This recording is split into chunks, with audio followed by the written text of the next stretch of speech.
Recording studio तितिरा बाजार। जितने तू करे हो तने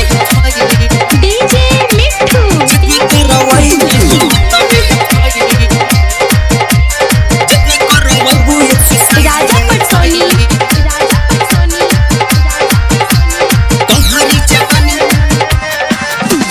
तोहरी जवानी हवे रबड़ के थैली थैली थैली थैली तोहरी जवानी हवे रबड़ के थैली जेतने तू करबू करवैबू तोहर फैली जेतने तू करबू एक्सरसाइज तोहर फैली तोहरे रहन से जो बन भइल जाता घैली घैली घैली घैली तोहरे रहन से जो बन भइल जाता घैली जेतने तू करबू करवैबू तोहर फैली जेतने तू करबू एक्सरसाइज तोहर फैली तोहरी जवानी हवे रबड़ के थैली थैली थैली थैली जेतने करबू करवैबू तोहर फैली जितने तू करबो करवाई दोनों जितने तू डीजे मिट्ठू जितने तू जगदम्बा रिकॉर्डिंग स्टूडियो राजा तितिरा पटसोनी बाजार।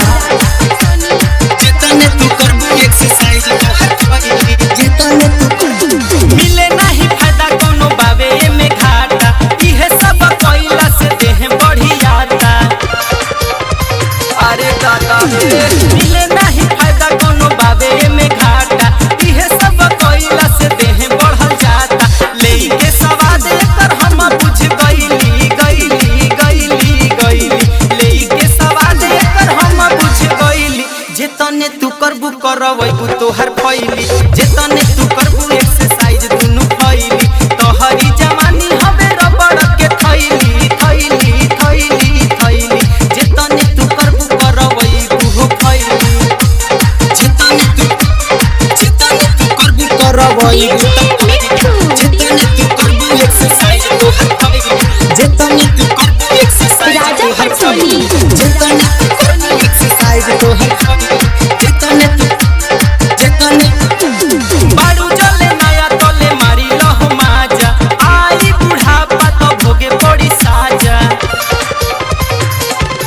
बुझलो बारू जले नया तले मारी लहो माजा आई बुढ़ापा तो भोगे पड़ी साजा होई पछतावा कहबू बेकार में कइली कइली कइली कइली होई पछतावा कहबू बेकार कइली जेतने तू करबू करवैबू तोहर फैली जेतने तू करबू एक्सरसाइज तोहर फैली तोहरी जवानी हवे रबड़ के थैली थैली थैली थैली जेतने तू करबू एक्सरसाइज तोहर फैली जितने डीजे मिट्ठू तू करबो एक्सरसाइज दोनों फैली जितने तू करबो एक्सरसाइज राजा पटसोनी जितने तू करबो एक्सरसाइज तोहर फैली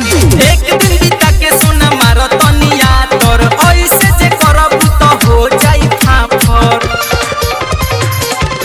सुनलो एक दिन बीता के सोना मारो तनिया तोर जैसे के तैसे रही होई नहीं चाकर बलरा जैसन बॉडी पाके मालय गरइली गइली गइली गइली बलरा जैसन बॉडी पाके मालय गरइली जेतने तू करबू करवैबू त फैली जेतने तू करबू एक्सरसाइज तोहर फैली तोहरी जवानी हवे रबड़ के थैली थैली थैली थैली जेतने तू करबू एक्सरसाइज तोहर फैली। जगदम्बा रिकॉर्डिंग स्टूडियो तितिरा बाजार।